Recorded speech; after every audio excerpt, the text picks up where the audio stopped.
Hey, Melissa. Hey, Lenore. Welcome to this week's Mind Mingle. Thank you. Thanks for having me. We have an interesting topic today. It's called reassurance seeking. Yes. What the heck is reassurance seeking? Are you happy with me? Do you like me? Are you going to fire me? I've been here for 3 years. Is there anything else I could be doing different? It's okay, Melissa. Those are some examples. Can you sweep the floors? Those are some examples of Those are reassurance seeking. Do you like me? Do you like me? Do you like me? How about now?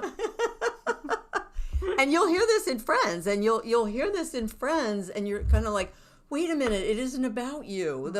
They'll turn it into a reassurance thing. Yeah, where does this come from, Melissa? Oh, well, I like the neuro parts of it. So I definitely want to talk about the brain. But before that, you and I were saying before the podcast started, a lot of this stuff comes from early childhood attachment, huh? Sure. A lot of stuff comes from early childhood when our neural pathways are fresh and young and just, you're able to speak Chinese and all these different languages, right? You can do everything. And, a lot of times with reassurance seeking in people, it comes from needing to be perfect in childhood or needing to be able to always assess for danger. So my clients with complex PTSD tend to have a lot of reassurance seeking because that's a way of taking the temperature of the room is an assessment for safety. And my folks with PTSD and complex PTSD, we can see on brain scans that their amygdala, the part of their brain that is the threat detection, is actually bigger than people that don't have that diagnosis. That's interesting. Yeah, it's so interesting. So with reassurance seeking, we've actually seen on brain scans that your prefrontal cortex, which is that emotional manager, I love how it says, Pete Walker says it's the thing that puts the brakes on, is actually smaller in people with reassurance seeking because the amygdala is bigger. They're constantly searching for that safety. Wow. And that can translate as, I need a lot of reassurance. I need to know we're okay. Wow. And they're not able to do it themselves. They seek it in other people. Exactly. Because a healthy person will reassure themselves. Oh, you got this. It's okay. You can do it. So the goal in therapy is to make it come from themselves. Come from within. Yeah, so a good example of that is I have a client I've been working with for 3 years. The first year, I reassured them a little bit more when they asked, and now I won't reassure them at all. And it's not because I'm not a nice human, but it's not effective for them. And we've talked about that. Well, that would just be rewarding the behavior. Yes. And that would... And you as a counselor, that would be sending them the message that, oh, yes, you definitely need me. Yes. A good therapist wants to put themselves out of business. There you go. Yeah, I was just thinking that. You and I are in the same wavelength. I'm thinking a bad therapist would be like, this is the only place you could get that reassurance. Yep. Pay me every week and I'll give it to you. Where Lenore and I, we want you to build that internal reserve and not need us. The goal is that you come less and less and less. That's the goal. We want to build that individual reserve, that autonomy. So that reassurance seeking is really, you could scratch that out and look at it, really is seeking safety. It really is seeking safety. Yeah. And I have a client that seeks that reassurance from everyone. And it's because her parents were kind of always chaotic. So when she would talk to her parents, her mom would say, well, I'm the worst mother in the world. Instead of just saying, reacting to whatever my client was bringing her and trying to address her, well, I guess I should just never say anything again. And so now annoying. Now she seeks this reassurance from everyone at work and her bosses. And she's got these really mixed relationships with people. She came in one day and said, I love my boss. I'm like, do you really love your boss? Or do you like that he gives you reassurance? Oh my gosh. I think it can make relationships confusing. And I think if you struggle with this, you can be all in on someone one day and not on the next day. Tell me more about that. Or you can be very consumed with someone if they're giving you that reassurance. And the natural flow of relationships, things slow down over time. That's true. And so if I'm not getting that safety And if I'm always bouncing to the next person, that's an internal reserve issue.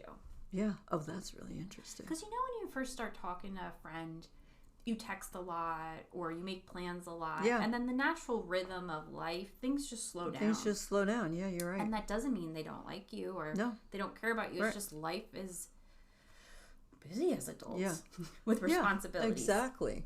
But if my amygdala is searching for danger, I'm going to take that as, well, yesterday you texted me 5 times and today you've only texted me 3.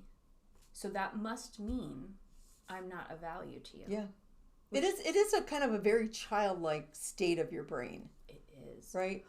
Well, it makes sense when we say attachment comes from childhood. Yep. So when we revert back to some of these behaviors, it is very little kiddish when you kind of peel it back. Look at me, mommy. Look at me, mommy. Look at me, mommy. Yes. Do you love me, mommy? Do you love me, mommy? Do you love me, mommy? Yeah. Or like he's not playing with me anymore. He doesn't like me. Yes. He doesn't want to go outside and play. Yeah. So part of the brain hasn't like evolved enough in the self-esteem category where you're kind of, I'm okay. Right. I can do this. So I always encourage my clients, practice with safe people. So when you mentioned your client does this with everyone, I instantly got a nervous pit in my stomach because I thought, not all people are safe to do this with. Some people absolutely not can take that and run and manipulate you, right? Absolutely. You can get yourself in a sexual situation that you really didn't know or see coming because you're just seeking their reassurance. Or all sorts of things. So I always talk to my clients about practice with a safe or safe enough person. Safe enough is a phrase I use a ton because if you have PTSD, nothing feels safe at times. But a safe enough person. So sometimes that's just my clients with me. So yeah, that makes sense. If my client wants to practice saying no, I give them opportunities to say no to me. And we practice safety with that. It's a great establishing their power move. Establishing their power, but also establishing that neural pathway that I can say no and nothing bad's going to happen. Nothing. Yeah. So we need to practice with safe enough people. Lenore is someone really safe in my life. Some family is really safe in my life. Some really long-term friends are safe in my life. Those are people that I can do some self-soothing around, where maybe my brand new friend in my life is not someone that I have those neural pathways established with. So they're not the ones I'm going to be testing this out with, right? Do you think empaths need more reassurance seeking because they're just trying to make everybody happy? Or is that something different? I think it could go that way if you don't harness it right. If you don't harness it. But I think if empaths have boundaries, they are the most wonderful. Oh, empaths with boundaries, yeah. Yeah, empaths wonderful. Without boundaries. Yes, exactly. Empaths without boundaries, I think, is the seeking safety or seeking reassurance because you are constantly feeling the temperature in the room. Yeah, and you're constantly. Do you find people with like neglect in childhood do this reassurance seeking more often? Yeah. Yes. That would make sense. Yes. One or the other. They are seeking reassurance or they're very isolative. Because that also is perceived safety. Shut down. Yeah. Dissociated. Yeah. Yes. Yeah. Yeah, that makes sense. Empath with boundary is good. So for example, I don't want to sound like crazy, but I can feel a lot of people's feelings. And sometimes when I'm in the grocery store, if there's someone near me in the aisle that has a lot of depression or a lot of pain, I can actually feel it. Well, that's not crazy because look what you do all day long. Well, true. But I can actually feel that in my body.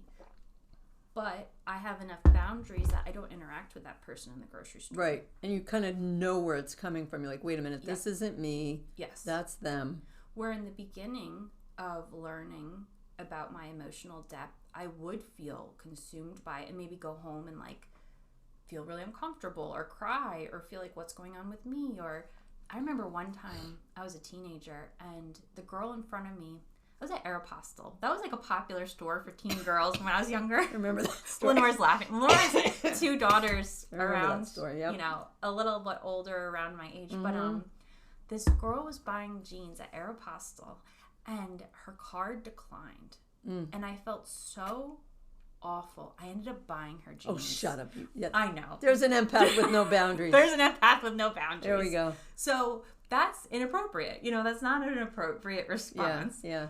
Now, if I was behind someone when their card declined, I would feel uncomfortable for them, but I would know it could be a myriad of things, and it's not my job to fix it. Yeah, there you go. But as a kid, without that, I was like, this is my job. Yeah, this is my job. I will be buying those $19.99 low-rise jeans for you.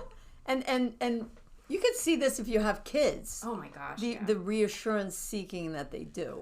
Ugh. And you can probably develop it in your children. Say, look to yourself first. What do you think? How would you soothe yourself? If I wasn't here, what would you say to yourself? What are the messages? Why don't you try that first and then come to see me? Oh, that's great. And I'll reassure your reassurance. Oh, I like that. I'm giggling when poor Lenore's talking because I remember as a kid, I would always reassurance seek with my mom. And my mom said the one time, I can't tell you I love you all day. And I said, you can. You can. That's funny.